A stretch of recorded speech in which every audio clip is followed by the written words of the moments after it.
안녕하세요. 가진 거 쥐뿔 없이 지 가족밖에 모르는 남편과 갈라선 30대 여성입니다. 남편과 저는 봉사활동을 하며 만난 사이입니다. 저는 남편의 성실하고 책임감 있는 모습에 호감을 느꼈고 남편은 제 상냥하고 다정한 모습에 반했다고 하더군요.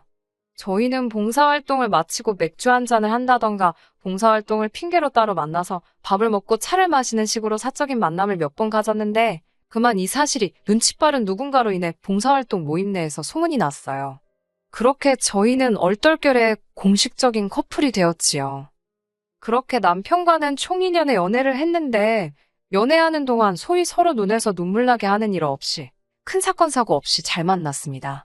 남편이나 저나 나이도 적지 않았기 때문에 결혼 이야기가 나오는 건 어찌 보면 당연한 일이었어요. 특히 저는 35 전에는 꼭 아이를 갖고 싶었기 때문에 조금씩 조바심이 들더라고요. 그리고 얼마 지나지 않았을 무렵 남편이 이런 제 마음을 눈치챘던 건지는 모르겠지만 돌아오는 주말에 저희 부모님께 인사드리러 가고 싶다는 말과 함께 프로포즈를 해왔습니다. 저희 집에 인사를 드리러 갔을 땐 전반적으로 화기애애한 분위기였습니다. 친정아버지께서 남편에게 질문 공세를 퍼부으셨을 때를 제외하면 말이지요. 친정아버지께서는 남편에게 정확히 직장에서 무슨 일을 하는지, 연봉은 어떻게 되는지, 회사를 관두면 앞으로 계획은 무엇인지, 그리고 결혼을 하게 되면 집 문제는 어떻게 할 것인지, 와 같은 질문들을 옆에서 듣고 있는 제가 민망할 정도로 직설적으로 그리고 단도직입적으로 물어보셨습니다. 그리고 그런 아버지의 질문에 남편은 약간 긴장한 것 같긴 했지만 마치 기다렸다는 듯이 막힘없이 대답을 했고요. 특히 집 문제의 경우 시부모님께서 남편 앞으로 아파트를 해주기로 하셨다며 자신만만한 모습을 보였는데 저도 처음 듣는 이야기라서 정말 깜짝 놀랐답니다. 제가 정말이냐고 몇 번 더 물었는데 남편은 속고만 살았냐며 시부모님께 결혼할 여자가 있다고 하니 아파트를 사준다 하셨다며 걱정하지 말라더군요. 친정부모님은 이런 남편이 마음에 드신 눈치였고 그렇게 저와 남편의 결혼을 허락하셨습니다. 집을 계약하고 나면 그에 걸맞는 혼수와 예단을 해서 보내시겠다 하셨고요. 그리고 얼마 후 이번엔 제가 시댁에 인사를 드리러 가게 되었습니다. 남편 말에 의하면 시부모님은 얼마 전까지 사업을 하시다 은퇴를 하셨고 노후 준비는 다 되어 있으시다 했어요. 지금 살고 계신 집도 시부모님 명의로 되어 있기 때문에 자식들에게 손 벌리실 분들은 아니니까 걱정하지 않아도 된다고요. 시댁에 도착하니 어머님께서 제 이야기를 많이 들으셨다며 어서 오라고 반갑게 맞아주셨습니다. 어머님께선 당신이 음식 솜씨가 좋지 못하다며 식사는 시켜 먹자고 하시더군요. 첫 만남부터 며느리감을 부려먹는 집들도 있다던데 그에 비하면 양반이지 싶어서 별로 신경 쓰지 않았습니다. 중국 음식을 시키고 음식을 기다리는 동안 어머님 아버님과 이런저런 이야기를 나누게 되었어요. 이제 2번 다시 볼 사이도 아니니 허심탄회하게 털어놓겠습니다. 하루 왼종일 돈 이야기만 하시더라고요. 주식이 어떻고 부동산이 어떻고 그러다 자연스럽게 집 이야기가 나왔습니다. 어머님께선 저더러 아내 가정가구는 뭐로 채울 거냐, 예단은 어떻게 할 거냐 그런 것들을 노골적으로 물어보셨어요. 저는 일단 집을 보고 집에 걸맞는 수준으로 친정에서 해주신다 하셨다고 말씀을 전했습니다. 어머님께선 그럼 예단부터 하자는 식으로 말씀을 하셨는데 이 부분은 저 혼자 정할 수가 없어서 친정부모님과 상의해보겠다고 말씀드렸지요. 솔직히 말하면 이때 조금 느낌이 쎄하기는 했는데 딱히 뭐라고 꼭 집어 말하기는 어렵고 아무튼 하루 종일 어머님 곁에서 적당히 내내해가며 하루를 보냈습니다. 상견례까지 마친 이후로는 정말 본격적으로 부동산 투어에 나섰습니다. 솔직히 이것도 많이 늦은 감이 있었는데 이렇게 된 데는 또 그 나름의 사연이 또 있어요. 집을 해주신다던 어머님께선 식장을 예약하고 나자 말을 살짝 바꾸셨습니다. 저더러 2억을 줄 테니 예산에 맞는 집을 사라고요. 문제는 그때가 2020년이었습니다. 서울에 2억짜리 아파트가 있을 리 만무했지요. 있다고 해도 없는 거나 마찬가지인 아파트들이었달까요. 남편이 저더러 대출을 받아서 보태면 어떠냐고 했지만 대출을 1, 2천 받아서 될 일도 아니었기에 엄두가 나지 않았고요. 이러지도 저러지도 못하고 발품만 팔며 시간을 보내던 어느 날 정말 운 좋게 10평대의 서울 외곽에 위치한 아파트 하나를 발견했습니다. 저는 너무 기쁜 마음에 바로 남편에게 전화를 걸었는데 남편은 뜻밖의 반응을 보이더군요. 너무 작다고 그런 데서 어떻게 사냐고요. 하지만 시댁도 방 하나 거실 하나가 전부였던 걸 봤던 저로서는 남편이 왜 그렇게까지 질색을 하는지 솔직히 이해가 되질 않았지요. 제가 우리 둘이서 사는 집인데 뭐가 어떠냐, 좀 살다가 오르면 팔고 이사 가자고 남편을 달랬습니다. 그리고는 어서 어머님께 연락드려서 계약금부터 받자고 이야기를 하니 이번엔 그러면 일단 저더러 계약금을 내랍니다. 하지만 제 돈은 적금에 묶여 있었고 만기까지는 2주도 안 남은 상황이었기에 절대로 쓸 수가 없었어요. 제가 그러지 말고 부동산에서 말하길 500만 원만 있어 된다니까 일단 500이라도 말씀드리라 했습니다. 그렇게 말씀드리기가 껄끄러우면 일단 당신 돈 500을 나한테 보내라고도 했고요. 그제서야 남편은 할 말이 있다며 일단 만나자고 그러더군요. 부동산에는 하루만 기다려 달라고 사정을 해놓고 남편을 만나러 갔습니다. 남편은 저를 만나기 전 이미 술 한잔을 했는지 조금 흐트러진 모습이었어요. 무슨 일이냐고 하니까 미치겠다면서 주먹으로 자기 가슴을 마구 내려치더니 자기 부모님께서 말을 바꾸셨답니다. 집을 해준다던 건 당신들이 갖고 계신 땅을 팔아서 그 돈으로 사주시려던 거라고요. 그런데 서울 집값 오르는 걸 보니까 당신들 땅도 오를 것 같아서 아까워서 지금 못 파시겠다고 그러시더랍니다. 땅을 안 팔면 돈이 없으니 당연히 집도 못 해주신다는 소리였지요. 좀만 더 기다렸다가 땅값 좀 더 받아서 팔고 그 돈으로 집을 사자며 1년만 더 기다리라 하셨다고요. 솔직히 그 소리를 듣고 있는데 너무 갑갑하더라고요. 어머님의 땅값이 오르는 동안 서울 집값은 그대로 있나요? 어찌됐건 땅 주인인 시부모님이 안 판다는데 남편한테 대고 제가 무슨 말을 한들 뭐가 달라지겠나 싶더군요. 일단 남편이 너무 괴로워하니까 알겠다고 같이 방법을 찾아보자 하고는 남편을 달래서 돌려보냈네요. 집으로 돌아왔는데 제 안색이 많이 안 좋았던 모양입니다. 집에 먼저 와 있던 남동생이 절 보더니 무슨 일 있냐며 묻더라고요. 당시 저는 남동생 소유의 아파트에 얹혀 살고 있었거든요. 팔불출 같긴 하지만 제 남동생이 능력이 좋아요. 흥미없는 공부에 시간 낭비하고 싶지 않다며 그렇게 온 가족을 걱정시키더니 보란듯이 자기가 좋아하는 요리로 돈을 벌어서 집까지 샀습니다. 젊은 애가 어떻게 저렇게 자제하면서 살까 싶을 정도로 남동생은 술, 담배는커녕 여자친구 한 번을 안 사귀고 일만 해대더니 정말 기특하지 않나요? 본인 말로는 대출을 있는 대로 끌었다며 아직 자기 아파트가 아니라 은행 아파트라며 엄살을 피우긴 하지만 게다가 고맙게도 누나인 저더러 직장 근처에서 자취한다고 돈 버리지 말고 자기 아파트에 들어와 살려고 먼저 물어봐 주더라고요. 누나도 허튼데 돈 쓰지 말고 미래를 준비하라면서 의젓한 동생의 모습에 언제 저렇게 컸나 싶대요. 아무튼 동생에게 저는 남편과 나눈 이야기를 털어놓았고 동생은 생각에 빠진 듯 보였습니다. 그러더니 한다는 말이 그럼 일단 이 집에 같이 들어와 살면 되지 않겠냐고 그러더군요. 저는 생각지도 못한 남동생의 제안에 깜짝 놀랐습니다. 말도 안 된다고 아니라고 결혼을 그냥 천천히 하던지 다른 방법을 찾아보겠다는 저에게 동생은 매형이 좋은 사람 같았다며 돈 때문에 누나가 좋은 사람을 놓치지 않았으면 좋겠답니다. 그렇다고 동생과 저 둘이서 정할 문제는 아니었으니 남편과 먼저 방법을 좀 연구해보겠다고 했네요. 이튿날 저는 다시 남편과 만났고 남편에게 그럼 일단 당신이 모아둔 돈부터 말해보라 했습니다. 이때만 하더라도 만약에 남편이 한 7, 8천 정도 모아둔 상황이라면 제가 모아둔 돈과 합쳐서 전세라도 구할 작정이었거든요. 그런데 남편의 말은 가관이었어요. 한참을 쭈뼛대며 말을 못하길래 뭔가 있구나 싶어서 추궁을 하니 돈이 하나도 없답니다. 이게 말이 되는 상황이냐고 직장 생활을 10년 가까이 해놓고 모아둔 돈이 어떻게 영원일 수 있냐고 따지니 시부모님의 집 해주신다는 말을 철석같이 믿어서 그러면 자기도 장가가기 전에 뭐 하나 해드려야겠다 싶더랍니다. 그래서 차를 바꿔드렸대요. 황당하죠? 저는 진짜 기절하는 줄 알았습니다. 그걸 어머님 아버님께서 받으셨냐고 물으니 엄청 좋아하시더랍니다. 저는 정말 너무하단 생각을 했어요. 당신들이 집을 당장 못 해주실 거라는 건 누구보다 잘 알고 계셨을 텐데 어떻게 그런 기색은 하나도 안 보이시고 그 차를 덥석 받으실 수가 있지 싶어서 어이가 없고 정말 무섭다는 생각까지 들더라고요. 제가 너무 화가 나서 그 차 돌려받아 오라니까 그렇게 어떻게 하냐고.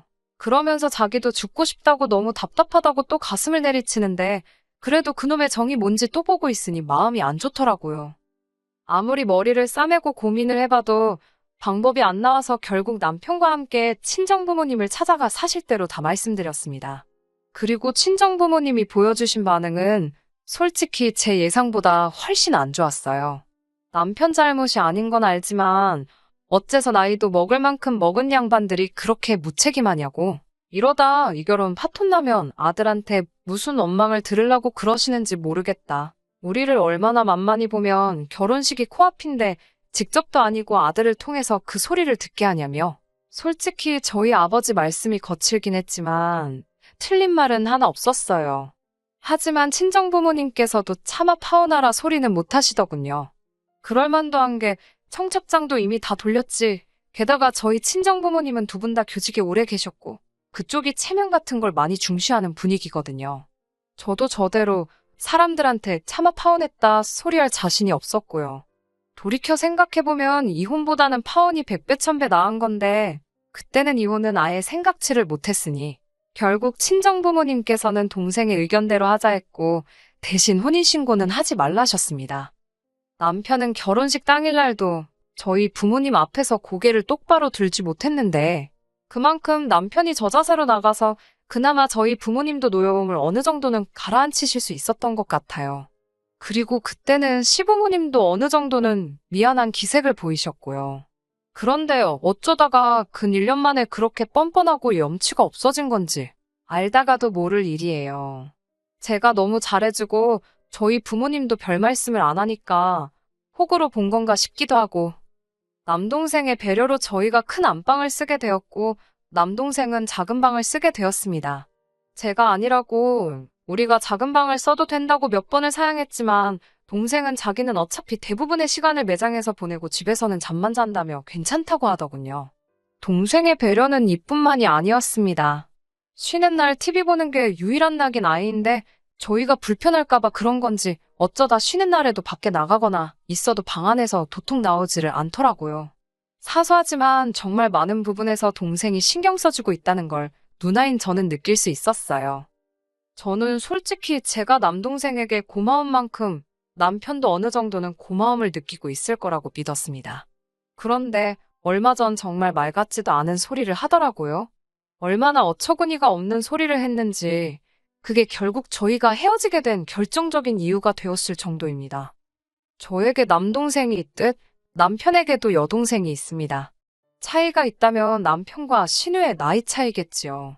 늦둥이로 태어난 신우는 지난해 대학에 진학했습니다.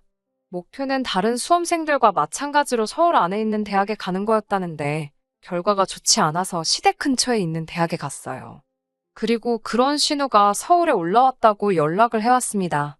무슨 일로 왔냐고 물으니 지방에서 대학교 다니는 거 재미도 없고 이참에 서울에서 공무원 시험 준비나 해볼까 생각 중이라고요. 그러냐 어쨌든 서울이라고 하니 다시 내려가기 전에 만나서 밥이나 먹자고 하고 전화를 끊었습니다.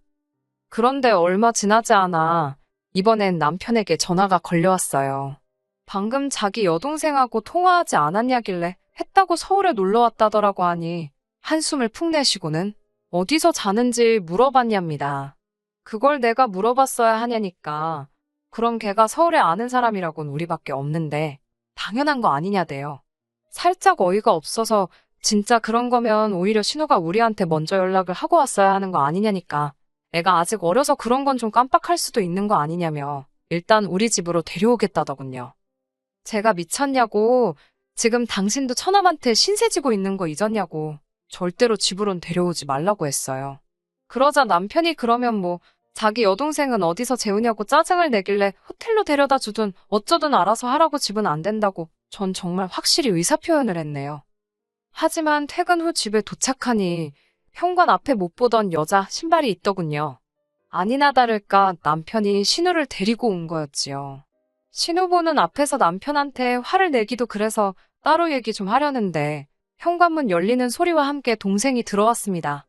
동생은 못 보던 여자가 있으니 순간 이게 무슨 상황인가 파악하려는 눈치였고 제가 먼저 신우라고 소개를 했지요.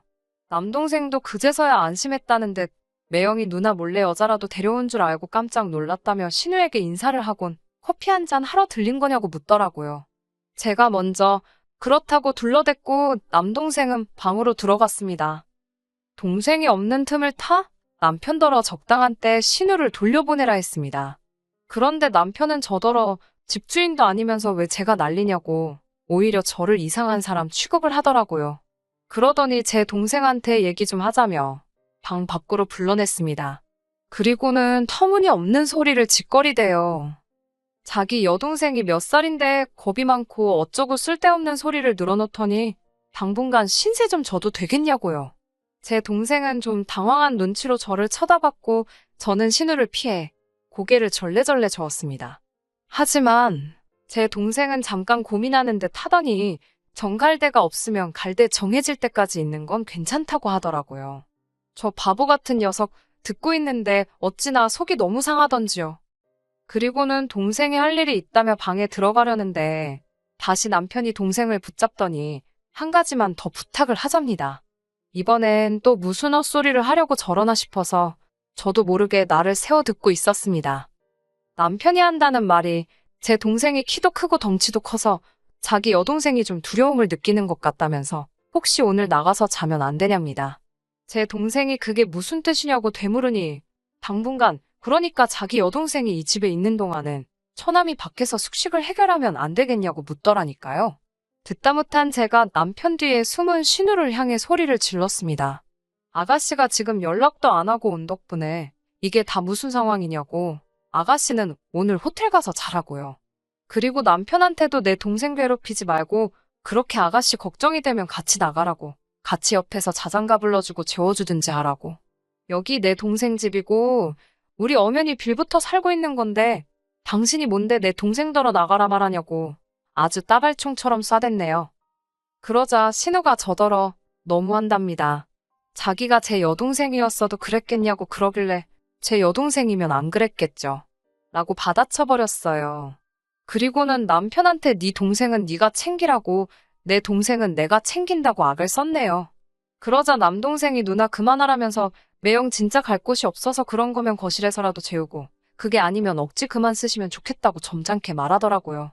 그러면서 딱 덧붙이기를 매영 여기 계시게 하는 것도 다 저희 누나의 남편이라서 가능한 거라고 그걸 잊지 마시라고 한마디 더 하대요. 그 말을 들은 남편은 무슨 발작이라도 하듯이 아무리 그래도 그렇지 처남이 엄연히 아랫사람인데 자기한테 어떻게 훈계조로 말을 하냐면서 이렇게 싸가지 없는 사람인지 몰랐다고 억지를 쓰더라고요. 남매가 어떻게 이렇게 쌍으로 이기적이냐고 그러길래 니네 남매도 상으로 염치가 없다고 받아쳤습니다. 그러면서 말도 더 섞기도 싫으니까 네 동생 데리고 나가라고 했더니 남편이 저더러 후회 안 하냐입니다. 조금만 더 기다리면 어머님이 집 사주신다고 했는데 이런 식으로 행동하면 그 집에 제 지분은 하나도 없는 거라나요. 하나도 탐 안 나니까 눈에 보이지도 않는 집 가지고 유세 적당히 떨라고 저도 말 나오는 대로 그냥 퍼부숴 버렸어요.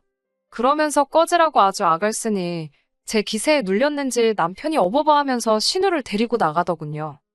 그 일이 있고 나서 저희는 그동안 서로 서운했던 묵은 감정이 다 터져 나왔습니다. 조금이라도 다시 같이 살 생각이 있었다면 적극적으로 해명을 한다든지 어떻게 해서라도 풀어보려고 했을 텐데 정이 뚝 떨어져서 그런지 같이 마주 앉아있는 것 자체가 싫더라고요. 말끝마다 집 타령하는 것도 지겹고 그 집구석에서 네 여동생이랑 둘이 살던지 말던지 마음대로 하라 했습니다. 남편과 헤어진 이후로 저는 남동생 집에서도 나와서 혼자 오피스텔 구해서 살고 있어요. 더 이상 동생한테 신세지기도 싫고 누나로서 보여주지 말아야 할 모습을 보여준 것 같아서 마음도 안 좋고 그래도 무능하고 염치 없는 남편하고 너무 늦지 않게 헤어져서 다행이다 싶습니다.